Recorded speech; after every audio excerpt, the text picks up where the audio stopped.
यतो वेदवाचो विकुण्ठा मनोभिः सदा नेति नेतीति यत्ता गृह्णन्ति परब्रह्मरूपं चिदानन्दभूतं सदा तं गणेशं नमामो भजामः। दौर्भिर्युक्ता चतुर्भिः स्फटिकमणिमयीमक्षमालां दधानां हस्तेनैकेन पद्मं स्थितमपि च शुकं पुस्तकं चापरेण भासा कुन्देन्दुशङ्खस्फटिकमणिनिभा भासमाना समाना सा मे वाग्देवतेयं निवसतु वदने सर्वदा सुप्रसन्ना। ज्ञानानन्दमयं देवं निर्मलं स्फटिकाकृतिम् आधारं सर्वविद्यानां हयग्रीवमुपास्महे। अवधूतचिन्तन श्री गुरुदेव दत्त श्रीपाद श्री वल्लभ स्वामी महाराज की जय।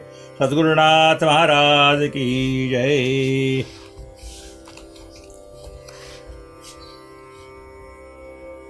पळनी स्वामींच्या सोबत शंकर भट्ट आणि माधव नंबूदरी यांचा सत्संग चालू आहे आणि पळनी स्वामीच्या आज्ञेनुसार ध्यान करण्याचा संकल्प केला। कारण अध्यात्मामध्ये ध्यानाला विशेष महत्व आहे। क्रम सांगितलेला आहे, ध्यान अर्चन नामस्मरण असा क्रम आहे। कारण ध्यानामध्ये प्रत्यक्ष आत्मतत्वाशी संबंध असतो। बाकी परब्रह्माबद्दल आपण चिंतन करतो, चर्चा करतो, ती झाली थिअरी। पण ध्यानाद्वारे आत्मानुसंधान करणं हे तर अभ्यास आहे, प्रॅक्टिकल आहे। स्वस्वरूपानुसंधानम भक्तिरित्यभिधीयते। आपल्या स्वरूपाचं अनुसंधान करणं याला भक्ती म्हटलेलं आहे आचार्यांनी। कारण बाकी सगळी विभक्ती आहे, देव वेगळा मी वेगळा, मी देवाचा जप करतो म्हणजे देव वेगळा आणि मी वेगळा, मी देवाला नमस्कार करतो म्हणजे देव वेगळा आणि मी वेगळा, म्हणजे भक्ती का विभक्ती। पण अहम ब्रह्मास्मीची अनुभूती येण्याकरता आत्मानुसंधान केलं पाहिजे। जिथे वस्तू आहे तिथे शोधली पाहिजे। तुझे आहे तुझपासी परी तू जागा चुकलासी। खरं पाहता तो परमात्मा कुठे आहे? ईश्वर सर्वभूतानां हृदयेऽर्जुन तिष्ठति भ्रामयन् सर्वभूतानि यंत्रारूढानि मायया। तमेव शरणं गच्छ सर्वभावेन भारत तत्प्रसादात् परां शांतिं स्थानं प्राप्य शाश्वतम्। म्हणून ध्यान मार्गाला विशेष महत्व आहे। सगळे मार्ग करायचे आहेत आपल्याला, पण गीता सांगते, गीता योगशास्त्र आहे। जरी सगळ्या मार्गाचं अवलंबन गीतेत केलं असलं, भक्ती मार्ग सांगितलेला आहे, कर्म मार्ग सांगितलेला आहे, पण प्रत्येक अध्यायाच्या शेवटी श्रीमद्भगवद्गीतासु उपनिषत्सु ब्रह्मविद्यायां योगशास्त्रे, योगशास्त्र आहे गीता। आणि त्यामध्ये सांगतात श्रेयो हि ज्ञानमभ्यासात् ज्ञानात् ध्यानं विशिष्यते। ज्ञानात ध्यानं विशिष्यते, ज्ञानापेक्षा ध्यान हे विशेष आहे। कारण समजा एखाद्याला गाईडने सांगितलं नकाशा दाखवून, या ठिकाणी काश्मीर आहे, इथे गुलमार्ग आहे, इथे सोनमार्ग आहे, इथे पहलगाम आहे वगैरे वगैरे, पण पाहायलाचा आनंद मिळाला का? जो आनंद प्रत्यक्ष जाऊन पाहण्यात येतो तो केवळ नकाशात पाहून समजत नाही, तर थिअरी आणि प्रॅक्टिकल यामध्ये अंतर आहे। आणि ध्यानाद्वारे आपण आत्मस्वरूपापर्यंत पोहोचतो। रमण महर्षी म्हणतात, हृदय कुहरमध्ये केवलम ब्रह्म मात्रम अहमहमिति साक्षात आत्मरूपेण भाति। हृदि विषमनसा त्वं मज्जता चिन्वतां वा पवन चलन रोधात आत्मनिष्ठो भव त्वं। हृदय कुहरमध्ये केवलम ब्रह्म मात्रम, ते ब्रह्म हृदयामध्ये आहे। म्हणून गीता वारंवार सांगते, तस्मात योगी भव अर्जुन। अर्जुना तू योगी हो। कारण वेदेषु यज्ञेषु तपस्सु चैव दानेषु यत् पुण्यफलप्रदिष्टम् अत्तेति तत्सर्वमिदं विदित्वा योगी परं स्थानमुपैति चाद्यम्। योगी अध्यस्थान प्राप्त करतो. जे फल वेदानी यज्ञानी तपश्चर्येनी प्राप्त होणारे, दानाधिकारी प्राप्त होणारे, ते सगळं तप या योग मार्गाने, ध्यान मार्गाने प्राप्त होणार आहे.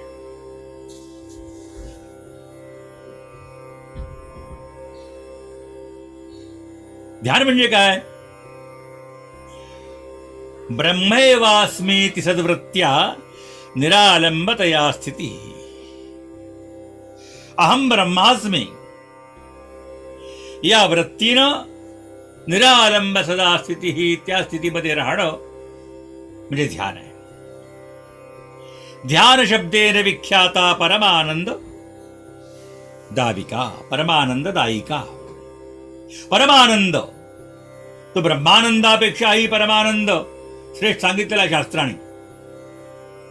तो आनंद प्राप्त होण्याकरता ध्यान शब्देन विख्याता, ध्यानाच्या माध्यमातून प्राप्ती होत असते. आणि ध्यान हे समाधीचं महाद्वार आहे. समाधेश्च महाद्वारम ध्यानम साक्षात्करम ध्रुवम. ध्यानातूनच समाधी हा क्रमच आहे.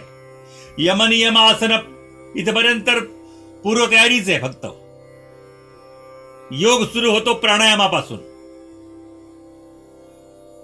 प्रत्याहार करायचा आणि मग तेव्हा कुठे ध्यान लागतं. आणि ते ध्यानाची धारणा करता करता समाधी सुखामध्ये प्राप्त होत असतो. आणि तिथे संपूर्ण शिवजीवैक्यम ध्यान योगेन जायते. जीव शिव ऐक्य झालं पाहिजे. आणि ते केव्हा होतं? ध्यान योगेन जायते. ध्यान योगाने ते होत असतं. म्हणून ध्यान अत्यंत महत्वाचं आहे. प्रत्येकाने ध्यान करावं. काय होतं ध्यानाने? ध्यानम तन्मयता ख्याता. तन्मयता, त्या परब्रह्माच्या ठिकाणी आपण तन्मय होतो. आणि ध्यानम विषय विस्मृती, ही विषयाचं विस्मरण होतं. विषयाचं विस्मरण झालंच पाहिजे हो. कारण विषय सगळ्यात भयानक आहे. विष खाल्ल्याने मनुष्य मरतो, पण विषयाच्या चिंतनाने मनुष्य मरतो. गीता सांगते, ध्यायते विषयान् पुंसः संगस्तेषूपजायते, संगात् संजायते कामः, कामात् क्रोधोऽभिजायते, क्रोधात् भवति सम्मोहः, सम्मोहात् स्मृतिविभ्रमः, स्मृतिभ्रंशात् बुद्धिनाशो, बुद्धिनाशात् प्रणश्यति. केवळ विषयाचं ध्यान केल्यामुळं मग संघाची इच्छा निर्माण होते. मग प्राप्तीचा प्रयत्न करतो. यश न आले की मग क्रोध येतो. क्रोधामुळे सम्मोह होतो. सम्मोहामुळे बुद्धी विभ्रम होतो आणि विनाश होतो. केवळ विषयाचं चिंतन. म्हणून या विषयात चिंतन करायचंच नाही. ध्यानम विषय विस्मृती, सगळे विषय विसरले पाहिजेत. संतांनी सांगितलेलं आहे, विषय तो त्यांचा झाला नारायण, नावडे जन धन माता पिता. नारायण म्हणजे आत्मा परमात्माच आहे हो. तो विषय झाला पाहिजे. ध्यान म्हणजे थोडं व्याख्या बघू ती आपण. ध्येयस्य दर्शनम ध्यानम. आपल्या ध्येयाचं दर्शन म्हणजे ध्यान आहे. ध्यानम दर्शकमात्मनः, आपल्या आत्म्याचं दर्शक हे ध्यान आहे. कारण भगवंताचं स्वरूप माहिती नाही कोणालाच. आम्ही जे भगवंताचे रूप पाहतो ते त्या कालापुरते घेतलेले आहेत. आणि खरा भगवंत नाम रूप गुणातीत आहे. भगवंताला रूप नाही, भगवंताला गुण नाही. कार्याकर्ता म्हणून त्याने आपल्याला एक अभिनय केला आहे आणि परत आपल्या आपल्या निराकार रूपामध्ये ते स्थित आहेत.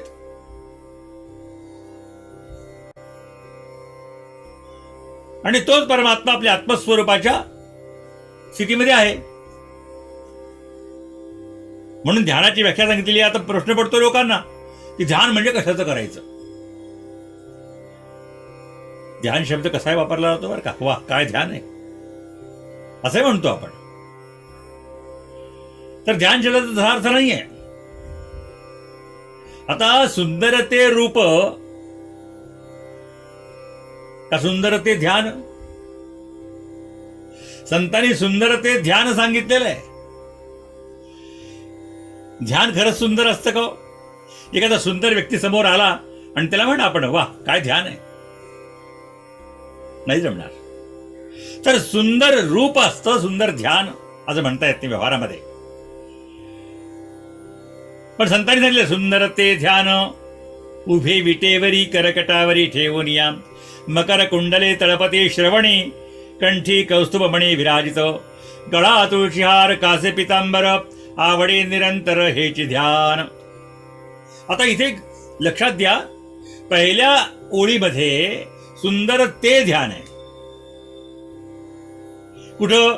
जे पंढरपुरामध्ये विटेवर उभा आहे त्याचं वर्णन केलेलं आहे. उभे विटेवरी करकटावरी ठेवूनिया. कसं आहे? मकर कुंडले तळपते श्रवणे कंठी कौस्तुभमणी विराजित ते ध्यान आहे. कुठे? सगुणाचं ध्यान आहे. खरं पाहता पांडुरंग सगुण नाहीये. परब्रह्मलिंगम भजे पांडुरंगम, तो परब्रह्मच आहे. पण संतांनी भक्तांच्या उपासने करता उपासकानां कार्यार्थम ब्रह्मणो रूप कल्पना, उपासकांना सोपं पडावून परब्रह्माच्या रूपाची कल्पना आहे. म्हणून तिथे त्या पांडुरंगाचं वर्णन केलेलं आहे. आणि तिसऱ्या ओळीत म्हणतात तुळशीहार गळा कासे पितांबर आवडे निरंतर हेच ध्यान. पहिल्या ओळीत होतं ते आणि तिसऱ्या ओळीत झालं हे.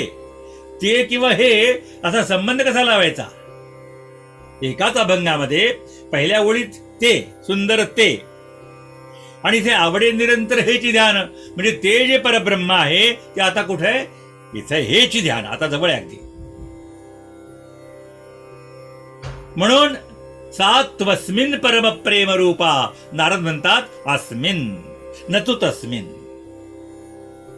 अस्मिन या परब्रह्माच्या ठिकाणी प्रेम हे रूप आवडतं. हे संतांनी ध्यानातून जाणलेलं आहे. आवडे निरंतर हेच ध्यान म्हटलेलं आहे आणि हेच सुखाचा आगर आहे. तुका म्हणे माझे हेची सर्व सुख. हे सुख आहे, सुखाचा आगर परमात्मा आहे. तो सुख आपल्या आत्म्यामध्येच आहे. परमात्मा आत्मस्वरूपात नटलेला आहे. सच्चिदानंद रूप तेच आहे आणि सर्व सुखाचे आगरही तेच आहे. म्हणून ध्यानाचा विषय मांडलेला आहे. आता ध्यान म्हणजे कुणाचं करायचं हा प्रश्न पडतो. सांगतात काही लोक ज्योतीची कल्पना करा, मूर्तीची कल्पना करा. अहो मूर्तीची कल्पना करा, त्याला स्नान घाला, त्याला पंचामृत स्नान, मानस पूजा झाली, ध्यान नाहीये. बरेच लोक काय करतात? ध्यान करतात, आपल्या गुरूंचं करतात, आपल्या देवतेंचं करतात. मग त्यांना स्नान घालायचं, त्यांना पंचामृत स्नान घालायचं, त्यांना शुद्धोदक स्नान घालायचं, गंध वस्त्र पुष्प धूप दीप नैवेद्य सगळं करतात. मानस पूजा चांगली आहे. बहिरंग उपासनेपेक्षा अंतरंग उपासना केव्हाही श्रेष्ठ आहे. कारण मन तिथं टिकतं. बहिरंग उपासनेमध्ये मन टिकेल सांगता येत नाही, स्थिर होईल सांगता येत नाही. पूजा करतानाही मन कोण आला कोण गेला काय चालू आहे सगळं चालू असतं बहिरंग पूजेमध्ये. म्हणून उत्तमो ब्रह्मतद्भावो ध्यान भावस्तु मध्यमहा. दुसरी स्थिती सांगितलेली आहे ध्यान. सुतीर्जपो अधमो भावो, कारण मन एकाग्र होत नाही. आता मानस पूजे कमीत कमी मन त्या तिथं तरी राहतं, जिथं ज्यांची पूजा करतो तिथं तरी स्थिर होतं. पण मानस पूजा ही पेक्षा श्रेष्ठ अशी ध्यानम निर्विषयम मनः. शास्त्रकार म्हणतात न ध्यानम ध्यानमित्याहुः ध्यानम निर्विषयम मनः. निर्विषय मन होणं हे खरं ध्यान आहे. कसलाच विषय नाही, कसलाच विषय नाही, कोणताच नाही. आणि हेच परमधर्म आहे. अयंतु परमो धर्मो यत योगेन आत्मदर्शनम. माणसाचा परमधर्म कोणता असेल तर योगाद्वारे आत्मदर्शन करणे. आत्मदर्शन झालं पाहिजे. आत्मदर्शन त्याला ज्ञान म्हटलेलं आहे. ऐका ज्ञानाचे लक्षण. ज्ञान म्हणजे आत्मज्ञान. पाहावे आपणासी आपण या नाव ज्ञान. ज्ञान याला म्हणायचंय. व्यावहारिक ज्ञान वेगळं आहे, भौतिक ज्ञान वेगळं आहे आणि आध्यात्मिक ज्ञान वेद जे सांगतात ते हे ज्ञान आहे. म्हणून अयंतु परमो धर्मो यत योगेन आत्मदर्शनम योगिनस्तम प्रपश्यन्ति भगवंतम जनार्दनम. या योगाद्वारे योगी लोकच भगवंताचं दर्शन घेतात. आता गणेश चतुर्थी आलेली आहे. आम्ही गणपतीची उपासना करतो, करावी, अवश्य करावी. पण तत्वतः अभ्यास करताना तुमच्या लक्षात येईल की गणपती कुठे आहे? गणपती कुठे आहे? त्वं मूलाधार स्थितोऽसि नित्यम. गणपती या मूलाधार चक्राच्या ठिकाणी आहे. आणि याची पूजा कोण करू शकतं? त्वाम योगिनो ध्यायन्ति नित्यम. केवळ योगी लोक मूलाधार चक्राच्या ठिकाणी असणाऱ्या गणपतीची उपासना करतात. म्हणून योग हा सर्वांनी करावा अवश्य आहे. आता योगाची बरेच स्वरूप झालेले आहेत. हा भाग वेगळा आहे. त्याला व्यापारीकरण म्हणा, त्याला काहीतरी वेगळा भाग म्हणा, तो आपला विषय नव्हे. परंतु योग हा सर्वथैव वेगळा आहे. आता त्याच्याकरता क्लासेस घेतात, फीस घेतात, first sitting, second sitting, third sitting, हे काही नाही हो योगामध्ये. आत्मदर्शनाची तीव्र इच्छा झाली आणि योग्य गुरुची कृपा झाली, योग प्रारंभ होतो. श्री गुरुम परमानंदम सच्चिदानंद विग्रहम यस्या सन्निधी मात्रेण चिदानंदायते तनु. केवळ सद्गुरूंच्या सन्निधीमध्ये असलं की तनु पुलकित व्हायला लागते, शक्ती जागृत होते आणि ध्यान मार्गाकडे तो व्यक्ती आपोआप जायला लागतो. म्हणून हे ध्यान महत्वाचं आहे. मरण माझे मरुणी गेले, मज केले अमर. योग मार्गामध्ये चालणारा जो आहे त्याला तत्व लक्षात येते की शरीर जाणार आहे. कारण शरीर आणि आत्मा भिन्न याची अनुभूती तो घेत असतो. साधनेमध्ये त्याचा आत्मा देहातून बाहेर पडतो आणि देहालाच पाहत असतो. त्यामुळे मी देह नाही ही त्याची अनुभूती येत असते. त्यामुळे देह मेला मी मरणार नाही ही योग्यांची दृढ अनुभूती असते. म्हणून संतांनी सांगितले मरण माझे मरुणी गेले, मज केले अमर. अशा प्रकारची ही समत्वम स्वात्मदर्शनम हे ध्यानाचं वर सांगितलंय. ध्यान म्हणजे विश्वाचा लोप.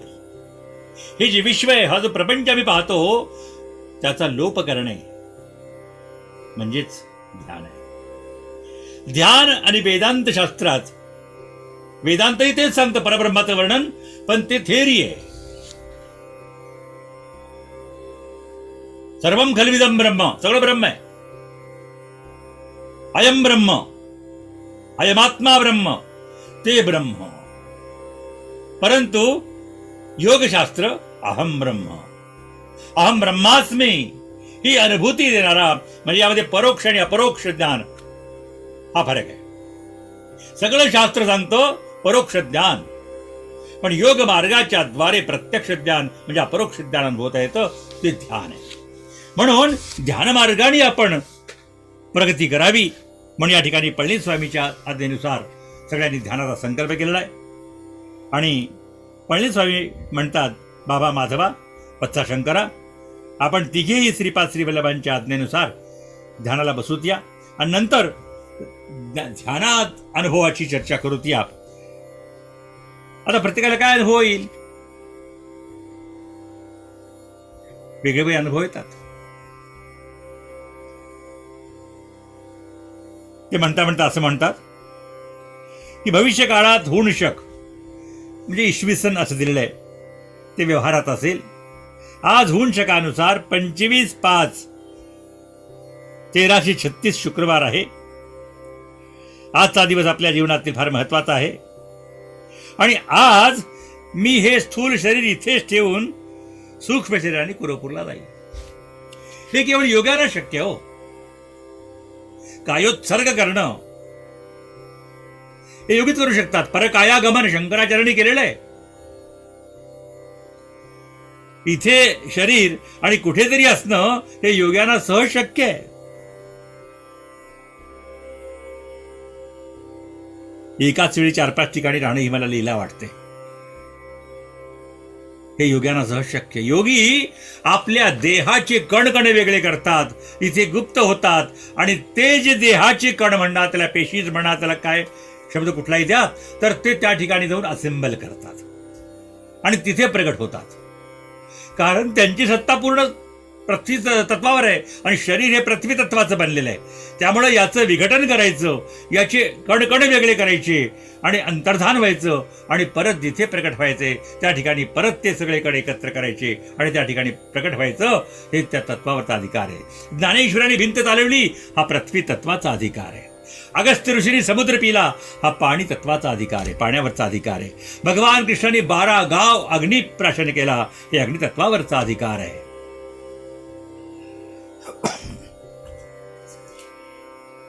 आपण सगळे श्रीपाद श्री वल्लभांच्या ध्यानात असताना त्यांची आज्ञा झाल्यावर मी सूक्ष्म शरीराने कुरपुरात त्यांच्या सान्निध्यात जाईन, असं पळणीस्वामी म्हणतात.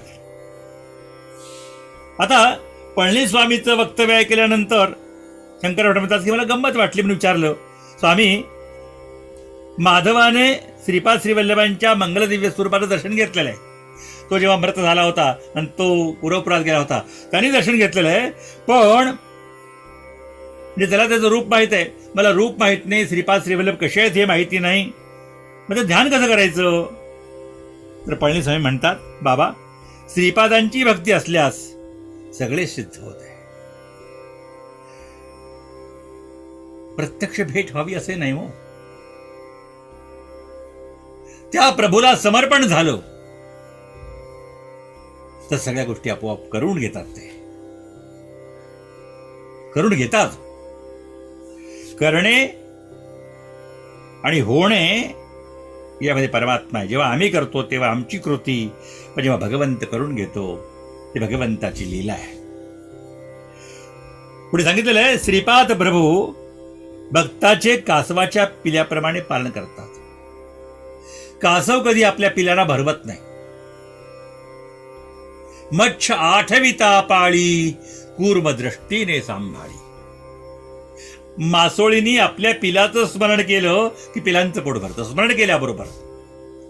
आणि कासवीनी आपल्या पिलाकडे प्रेमाने पाहिलं, कूर्म दृष्टीने सांभाळी, ते पिलांचं पोट भरतं. ते प्रत्यक्ष पान करत नाहीत. मासोळी आठवण करून पोट भरवते आणि कासवी दृष्टीने पोट भरवते. म्हणून प्रथम ते कासवाच्या पिल्याप्रमाणे दृष्टीने म्हणून जावं लागतं पिठापूर सारख्या क्षेत्रामध्ये. त्यांची दृष्टी आपल्यावर पडावी.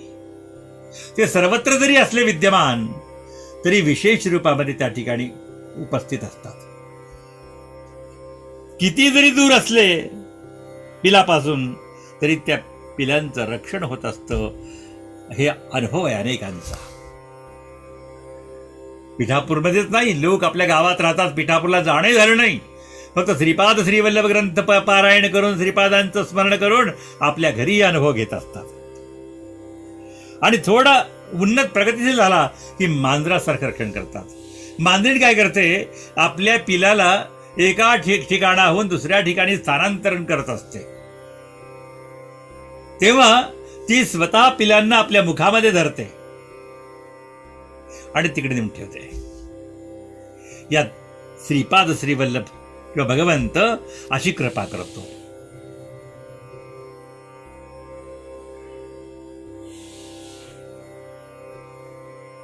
नंतर माकडाप्रमाणे आता साधक थोडा मोठा झाला, त्याला काही करता येते, त्याला धरता येते. म्हणून माकड काय करतं, पिलांना आपल्या पाठीवर घेतं आणि उड्या मारतं. आता इथे त्या पिलांचं काम आहे की आपल्या आईला घट्ट पकडून ठेवणे. मांजराच्या ह्याच्यात नाही, मांजरात आई सगळं करत असते, त्या पिलांनी काहीच करायचं नसतं, सर्व समर्पण असतं फक्त. पण माकडाच्या ह्याच्यामध्ये माकडीन फक्त अंगावर घेते आणि उड्या मारत राहते. त्या पिलांनी मात्र आपल्या आईला घट्ट धरायचं हे कर्तव्य असतं. या प्रकारे आता साधक किती उन्नत झालाय याच्यावर अवलंबून आहे. श्रीपाद ही परीक्षा घेतात, तो टिकून राहतो का खाली पडतो. बरेच लोक पडतात. थोडी प्रगती झाली रे झाली की लगेच खाली उतरतात. भक्त कहावन कठीण है, जैसे पेड़ खजूर, चढ़े तो चाखे प्रेम रस, गिरे तो चकनाचूर. अहो, भक्तिरसाचं प्रेम पान करण्याकरता शिखरापर्यंत पोहोचलं पाहिजे. मध्येच हात सुटले तर चकनाचूर होत असतो. मग इथे परीक्षा आहे की माकडाच्या पिल्यासारखं रक्षण करते. अशा वेळी ते पिल्लू आईला घट्ट चिकटून असलं पाहिजे. आणि फारच उन्नती झाली की मासोळीसारखं रक्षण करते. मग चाटविता पारी. श्रीपादांना आपलं स्मरण व्हावं. आम्ही श्रीपादांचं स्मरण करतो, पण त्यांना आपलं स्मरण व्हावं. मी देवाचा म्हणणं फार सोपं आहे, देव माझा म्हणणं हेही सोपं आहे, परंतु देवाने म्हणावं की हा माझा आहे, तेव्हा खरी भक्ती श्रेष्ठ झाली. भक्तीची पराकाष्ठा भगवंतानी म्हणावं हा माझा भक्त आहे.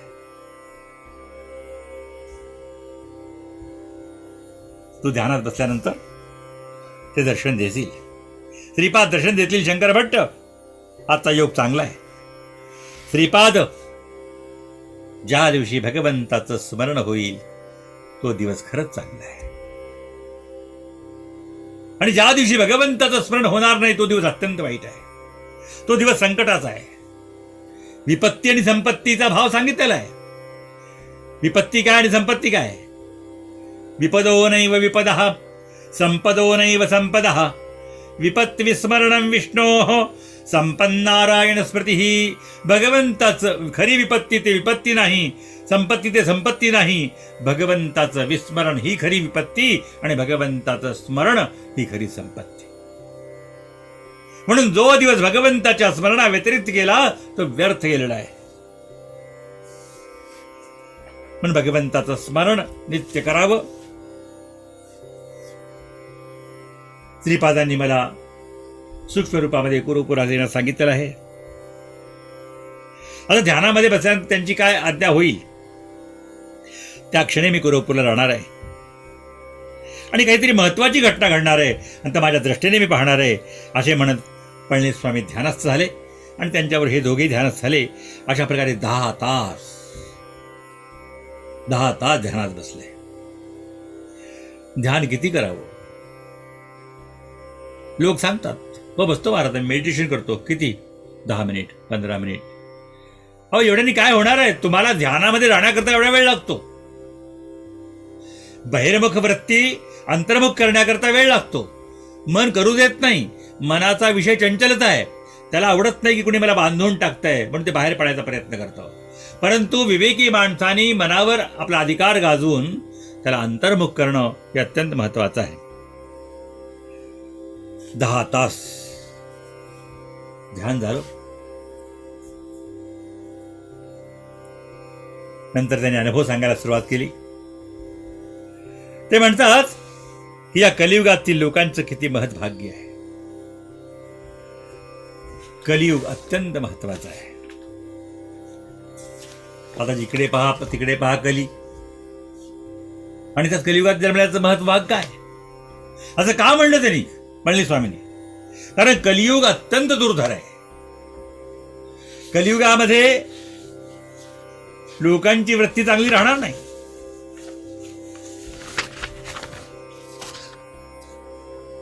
सांगितलेले व्यासाने कलिदावानलेनाद्यो साधनं भस्मतांगतः. कलिरूपी अग्नीमुळं सगळे साधनं भस्म झालेली आहेत. सत्य तप शौच दया दान हे काही राहिलेलं नाहीये. सगळे लोक कसे झालेत? उदरं भरिणो जीवा.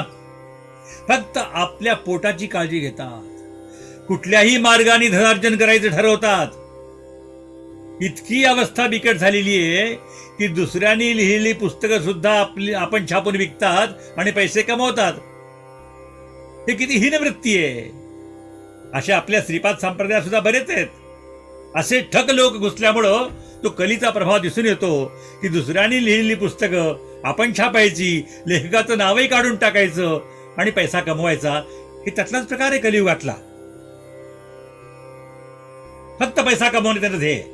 त्यांना श्रीपादांची गरज आहे फक्त पैसा. हा कलियुगातला महत्वाचा भाग आहे. उदरं भरिणो जीवा वराका कूटभाषिणः. सरळ बोलणार नाहीत, कुठंच बोलतील. मंदास्सु मंदमतयो मंदभाग्या युपद्रुताः. मंदमती मंदबुद्धी असे लोक असतील. सगळं मला मिळावं हा कलियुगातल्या लोकांचा हव्यास राहील. खूप सुंदर वर्णन केले कलियुगाचं व्यासाधिकांनी. वर्णाश्रम धर्म लुप्त होईल. श्लोकच सांगेन मी, म्हणजे प्रमाण काय असं कोणी विचारलं तर ते सांगितलेलं बरं असतं. लोक माझं माझं म्हणायला लागतील. माझं ते माझं ठीक आहे, तुझंही माझं, अशी वृत्ती होईल. शालको बुद्धिदायक, यात खूप सांगितलेलं आहे कलियुगाचं मत सांगताना. तरुणी प्रभुता गे, हे घरात स्त्रियांचं सत्ता चालेल. बुद्धिदाता यांचा अडवायझर राहील मेहुणा, बायकोचा भाऊ. कन्या विक्रयीनो लोभात, लोभामुळं लोक मुलीचा विक्रय करतील. आज पैसे घेऊन मुली देत आहेत. दंपतीनांच कलकरम, पती पत्नी भांडतील, अन्न विकलं जाईल. अट्टशूला जनपदाहा, अट्ट म्हणजे आटा, आटा म्हणजे पीठ म्हणजे अन्न. अन्न विकण्याची कल्पना नव्हती पूर्वी व्यापार युगापर्यंत. हे कलियुगामध्ये सुरुवात झालेली आहे.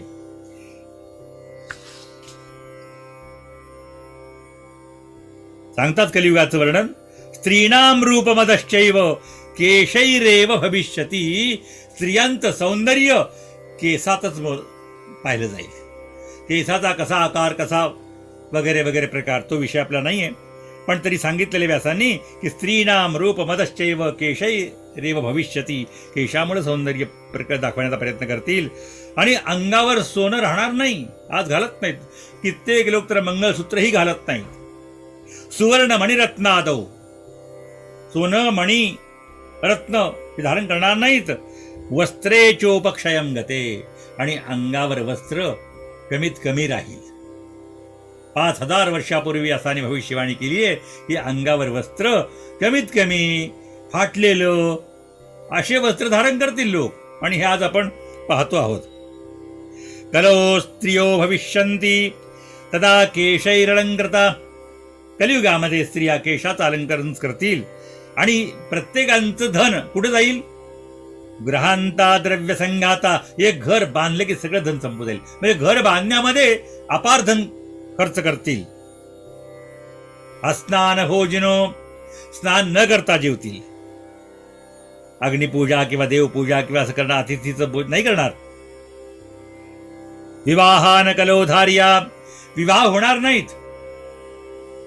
विवाह हे होणार नाहीत. फक्त स्वीकार एव उद्वाहो. ऍक्सेप्टन्स केलं की लग्न झालं असं समजलं जाईल. सह्या केल्या की लग्न झालं असं समजलं जाईल. विवाहान कलोधार्या अजाप्राय तथा पयः. दूध शुद्ध मिळणार नाही. समान पौरुषम चेतो भावी विप्रेषु वै कलो. अस्नात भोजनो, वर्णन बरंच केले त्यामध्ये. न च पिंडोदक क्रिया, श्राद्धादी कर्म करणार नाहीत. भविता योषिताम सूती, पंचषड सप्तवार्षिकी, 5-7 वर्षाला मुलगी प्रसूत होईल. 5व्या वर्षी 7व्या वर्षी ती प्रसूत होईल असं वर्णन कलियुगामध्ये पुढे केलेलं आहे. सीदंतीच्या अग्निहोत्राणी, अग्निहोत्र नष्ट होईल. गुरुपूजा होणार नाही. आणि कुमार्यश्च प्रसूयन्ते प्राप्ते कलियुगे सदा. कुमारी मुली या प्रसूत व्हायला लागतील. एक व्यासाने लिहून ठेवलेलं आहे. श्वश्रुश्वशुर भूयिष्ठा गुरुवश्च कलो नृणाम. सासू आणि सासरे हेच गुरु असतील. सास तीर्थ, ससरा तीर्थ, आधा तीर्थ साली, माँ बाप नदी नाले, सब तीर्थ घरवाली. हे राहील की श्वश्रुश्वशुर भूयिष्ठा गुरुवश्च कलो नृणाम. सासू आणि सासरे हे पूज्य राहतील. माँ बाप वृद्धाश्रमात जातील. कस्य माता पिता कस्य यथा कर्मानुगः पुमान् इति चोदाहरिष्यन्ति श्वशुरानुगता नराः. सासरवाडी प्रिय असल्यामुळं कुठली माय कुठली बाप असं बोलायला लागतील. असं खूप वर्णन केलेलं आहे. थोडक्यात सांगितलेलं आहे. अच्छा, तरी याला कलियुगात भाग्य म्हटलेलं आहे. याचं कारण काय? एवढं असताना सुद्धा कलियुगात भाग्य काय म्हटलेलं आहे तर सांगतात, यत्फलम नास्ति तपसा न योगेन समाधिना तत्फलम लभते सम्यक कलौ केशव कीर्तनात. जे पूर्वयुगामध्ये तपश्चर्या करून योग साधना करून जे प्राप्त होत नव्हतं ते कलियुगामध्ये केवळ केशव कीर्तनात, भगवंताच्या कीर्तनाने प्राप्त होणार नाही. कारण कलियुग जरी दोषाचा निधी असला, सागर जरी असला, कलेर्दोष निधे राजन अस्ति एको महान गुणः मानसम च भवेत पुण्यम सुकृतम नाही दुष्कृतम. कलियुग दोषाचा आगर आहे. सत्ययुगामध्ये 10 वर्ष तपश्चर्या केल्यानंतर जे फल प्राप्त होतं ते त्रेतायुगामध्ये आयन म्हणजे 6 महिने केल्यानंतर प्राप्त होतं. द्वापरे तच्चमाशेन द्वापार युगामध्ये 1 महिना केलं तर जे फल प्राप्त होतं अहोरात्रेण तत्कलव कलियुगामध्ये अहोरात्रामध्ये जर अनुष्ठान केलं तर ते फल प्राप्त होतं.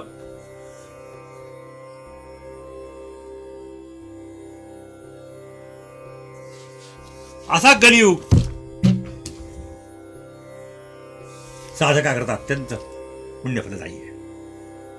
म्हणजे हजारो वर्ष तपश्चर्या करणारे लोक कलियुगामध्ये अहोरात्रेण एका रात्रीतून फल प्राप्त होतं. कलौ केशव कीर्तनात पूर्वी यज्ञयाग करायचे, पूजा अर्चा करायच्या, ध्यानधारणा करायची. कलौ तद हरिकीर्तनम भगवंताचं ध्यान केलं, भगवंताचं नाव घेतलं की ते फल प्राप्त होतं. म्हणून कलियुगाला महत्व विशेष दिलेलं आहे. पडले स्वामी म्हणतात कुरोपूर गाव हे जरी लहान असलं तरी स्वामीच्या महत्ते जाणून वेद पंडित ब्राह्मण शिवशर्मा भारी आंबेकेसह कुरोपुरात राहत होते. शिवशर्मा नावाचे अत्यंत विद्वान अत्यंत भक्त हे कुरोपूरमध्ये राहत होते. आणि कुरुपुरातील एकटा एक ब्राह्मणाचं घर होतं. कुरुपुरामध्ये ब्राह्मणाची वस्ती नाही, आजही नाही. मंदिरामध्ये जे 2 पुजारी आहेत त्यांचीच घरं आहेत.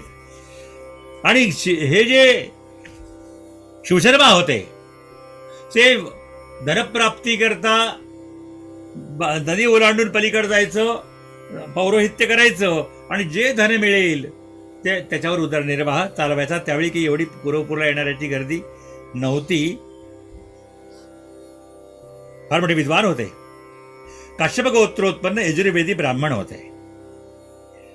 आणि यांचं काय होतं प्रारब्ध माहिती नाही. झालेली संतती लगेच मरायची. आणि संतती असल्याशिवाय जीवनात सुख नाही ना. संतती नसता स्वर्गी पितरास बसावया नसे पाठ असं म्हणतात की संतती नसेल तर पितरांना स्वर्गामध्ये पाठ नसतो असं म्हणतात. म्हणून संतती असावी. वंश उद्धार करण्याकरता विवाह कशाकरता ठरलेला आहे? कारण एका पुत्रामुळे 21 पिढ्याचा उद्धार होतो. तो सुपुत्र जन्मला तर अनेन वरेण अस्याम कन्यायाम जनिष्यमान संतत्याम दश पूर्वान दशापरान मांच एकविंशति पुरुषानुद्धर्तुम ब्राह्म विवाह विधीना लक्ष्मीनारायण प्रीतये कन्यादानमहं करिष्ये. या वरापासून वधूपासून झालेल्या मुलाच्या कर्तृत्वामुळं 10 पिढ्या इकडच्या 10 पिढ्या इकडच्या नेहमी 21 पिढ्याचा उद्धार व्हावा याकरता हा ब्राह्मविवाह विधी. हे फळ फक्त ब्राह्मविवाह विधीला आहे. गांधर्व विवाहाला नाही, रजिस्टर्ड मॅरेजला नाही, कुठल्याच विवाहाला नाही. फक्त ब्राह्मविवाह विधी तिथे कन्यादान करून दिलं जातं. त्यालाच हे फल मिळणार आहे.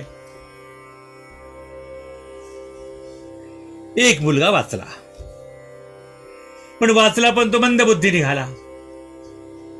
आता मंदबुद्धी मुलं कोणाला आवडतो? अग्नीशिवाय 6 गोष्टी जे जाळतात ना त्यात मूर्खश्च पुत्रो विधवाच कन्या विनाग्नी नाशट प्रदहंती कायम. मूर्ख पुत्र आणि आपल्या समोर आपली कन्या विधवा होणं अग्नीशिवाय जाळणारी 6 गोष्टीपैकी या 2 गोष्टी आहेत. मूर्ख पुत्र नसावा. पित्याची इच्छा असते पुत्रात इच्छेत पराजयम. पुत्र इतका मोठा व्हावा की माझा पराजय व्हावा अपेक्षा असते, पण तसं नाही झालं. दुर्दैवानं तो मुलगा जड मंदबुद्धीचा होता. निष्प्रयोजन संतती. संतती कशी असावी? शंकराचार्यांचे पिता श्री शिवगुरु यांना भगवान शंकर तपश्चर्याने प्रसन्न झाले. विचारले कसा हवाय? दीर्घायू पण मंदबुद्धी का अल्पायू पण सर्वज्ञ? कसा मुलगा पाहिजे? शिवगुरूने विचार केला. दीर्घायू असून मंदबुद्धीचं काय महत्व आहे? उंच वाढला एरंड तो का होईल इक्षुदंड? नाही म्हणजे अल्पायू असेल तरी चालेल. मुहूर्तम ज्वलितम श्रेयो नज धूमायितम चिरम. माणसाने मुहूर्तभर जगावं, पण कसं जगावं? प्रज्वलित अग्नीसारखं जगलं पाहिजे. पावसाळ्यामध्ये पाऊस पडतो रिमझिम रिमझिम. म्हणून शेतकरी जे शेकोटी पेटवतात ती शेकोटी अशी पेटतही नाही, कारण वरून रिमझिम पाऊस पडतो आणि इंधन असतं म्हणून ते भिजतही नाही. तशी माणसं जगतात. जगण्याकरता, पैसा कमवण्याकरता, बायका पोरांचा संसार चालवण्याकरता जगत असतात. जीवनाचं असं की कर्तृत्व करावं हे त्यांच्यामध्ये काहीच नसतं. कर्तृत्व नाही करायचं, त्यातल्या त्या जगदोद्धाराचं कर्तव्य करणारी मंडळी पाहिजे, देशोद्धार करणारी मंडळी पाहिजे, या भारतभूमीचं रक्षण करणारी आणि सनातन वैदिक धर्माचं रक्षण करणारी मंडळी ही पुढे आली पाहिजे. बसून नाही चालणार, कारण धर्मो रक्षति रक्षितः, धर्माचं रक्षण जर आम्ही केलं तर धर्म आमचं रक्षण करतो आणि धर्मच धर्मेण राज्यम लभते मनुष्यः.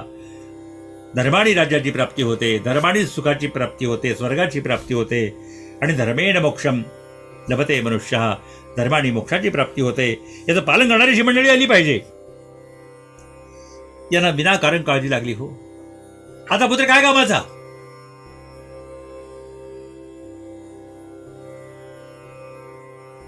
एके दिवशी शिवशर्मा श्रीपादांच्या समोर उभे राहिले. वेद पठन केलं. वेद पठन भगवंताला अत्यंत प्रिय आहे आणि मौनपणे थांबले. श्रीपादांनी त्यांचा विचार ओळखला, मंद हास्य केलं आणि म्हणाले, शिवशर्मा, सगळी चिंता सोडून माझं ध्यान करणाऱ्याचा मी दास आहे.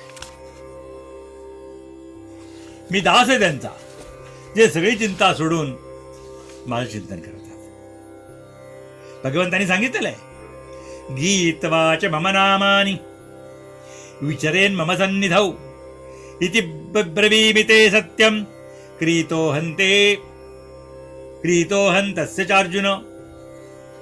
भगवंत सांगतात, गीतवाच मम नामानि, जो माझं नाव सदैव घेतो, विचरेन मम सन्निधौ, माझ्या जवळ विहार करतो, इति ब्रवीमि ते सत्यम, मी तुला सत्य सांगतो, क्रीतोहं तस्य चार्जुन, त्याने मला विकत घेतलंय. मी त्याला दास आहे, मी त्या भक्ताचा दास आहे. भगवंत भक्ताचा दास होण्यामध्ये सुद्धा मोठेपण मानतात. अर्जुनाची घोडे धुतले हो.